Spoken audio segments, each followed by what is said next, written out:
दोस्तों मैं अपनी कई वीडियोस में आपको बता चुका हूं कि भारत और अगर चाइना का कोई भी युद्ध होता है तो वहां पर एयरफोर्स सबसे ज्यादा महत्वपूर्ण रोल प्ले करने वाली है।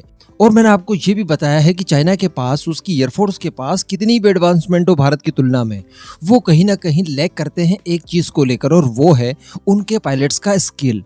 उन्होंने कभी कोई वास्तविक युद्ध लड़ा ही नहीं है, जबकि भारत की बात की जाए तो अनेकों युद्ध लड़ते हुए दुनिया भर के सभी देशों के साथ भारत ने बहुत सारी एक्सरसाइज की है। तो भारतीय पायलट्स को जो एक्सपीरियंस है, और ये एक्सपीरियंस जो पीढ़ी दर पीढ़ी चलते आ रहा है, ये यकीनन काबिले तारीफ है और इसका कोई भी जवाब नहीं हो सकता। और ना ही ये एक्सपीरियंस आप एडवांसमेंट करने से हासिल कर सकते हैं।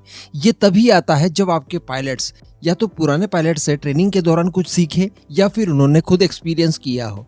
इसके अलावा कोई अन्य माध्यम नहीं है ये एक्सपीरियंस हासिल करने का।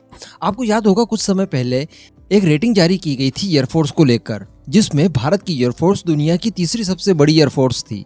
एक्चुअली नंबर 4 आया था भारत का, जिसमें पहले थी अमेरिका की एयरफोर्स, दूसरे नंबर पर थी अमेरिका की नेवी, तीसरे नंबर पर था रशिया और चौथे नंबर पर था भारत। लेकिन अगर देशों की रेटिंग के हिसाब से माने तो भारत तीसरे नंबर का सबसे ताकतवर एयरफोर्स रखने वाला देश बन गया था, और चाइना भारत के बाद आता था। इसके पीछे का क्या कारण था, तो उस वीडियो में भी मैंने आपको बताया था कि यहाँ पर पायलट्स की स्किल को भी काउंट किया गया है।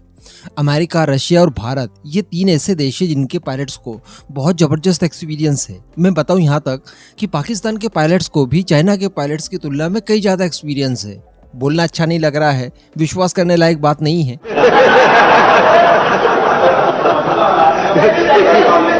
लेकिन इसके बावजूद वास्तविकता यही है, अगर दोनों यानी चाइना और पाकिस्तान दोनों के ही पायलट्स एक जैसे फाइटर जेट उड़ा रहे हों, बिल्कुल सेम कैपेबिलिटी वाले, सेम कंडीशन के साथ, तो पाकिस्तान के पायलट्स बड़ी आसानी से चाइना के पायलट्स को बीट कर सकते हैं। कारण है कि उन्हें भी एक्सपीरियंस हो चुका है। अभी दोस्तों इसी एक्सपीरियंस का कुछ नज़ारा देखने के लिए मिला फ्रांस में, और इस बात की घोषणा कुछ फ्रांस की तरफ से की गई। और फ्रांस की तरफ से क्या, जो रफाल की मैन्युफैक्चरर है डसॉल्ट एविएशन, उनकी तरफ से खुलासा किया गया है। जानकर यकीनन आपको मजा आ जाएगा। वीडियो एकदम एंड तक देखते हुए चैनल को सब्सक्राइब जरूर कर दीजिएगा।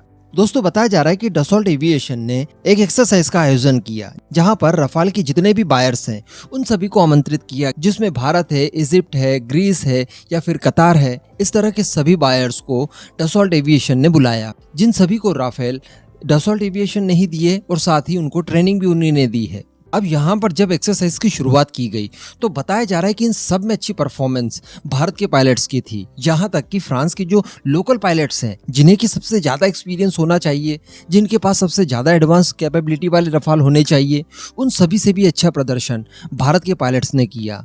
क्योंकि इस दौरान हुआ ये कि भारत के पायलट्स ने अपने रफाल के जरिए फ्रांस में लगे जो रडार सिस्टम्स है उन्हें चकमा दे दिया, और कई मिनट तक, जी हाँ कई मिनट तक भारत के पायलट्स अपने रफाल को डिसअपेयर करने में कामयाब रहे। यानी फ्रांस के अंदर जो रडार सिस्टम लगे हुए हैं, जो कि इस एक्सरसाइज को बाकायदा ट्रैक कर रहे थे, और इस एक्सरसाइज का जो नतीजा था वो भी सारा कुछ नोट डाउन कर रहे थे वो रडार सिस्टम्स, उन सभी रडार सिस्टम्स को चकमा देते हुए बिल्कुल डिसअपेयर हो गए, गायब हो गए।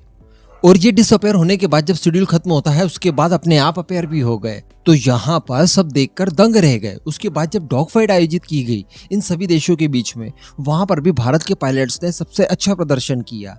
तो इन सब को देखते हुए ये कहा जा सकता है, और कहा क्या जा सकता है, कि डसॉल्ट एविएशन पूरी तरह से मुरीद हो गई होगी भारतीय पायलट्स को लेकर। क्योंकि रफाल तो एक ही है, ठीक है, थोड़े बहुत एनहांसमेंट जरूर करवाए गए हैं भारत के रफाल में, लेकिन अल्टीमेटली जो उसका डीएनए है वो तो सभी का सेम ही था।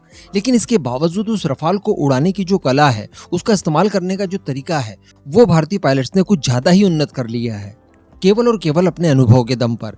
यानी आप अपने पायलट्स की स्किल को बेहतर करने के लिए कोई एडिशनल डिवाइस उसमें ऐड नहीं कर सकते। ये सारा कुछ उनकी ट्रेनिंग पर निर्भर करता है, और सारा कुछ उनके अनुभव पर निर्भर करता है।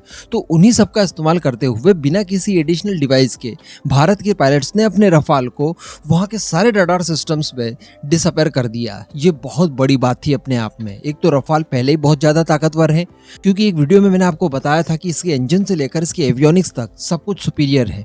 डॉग फाइट में इन्होंने F-22 रैप्टर जैसे फाइटर जेट को भी बड़ी आसानी से लॉक कर दिया था।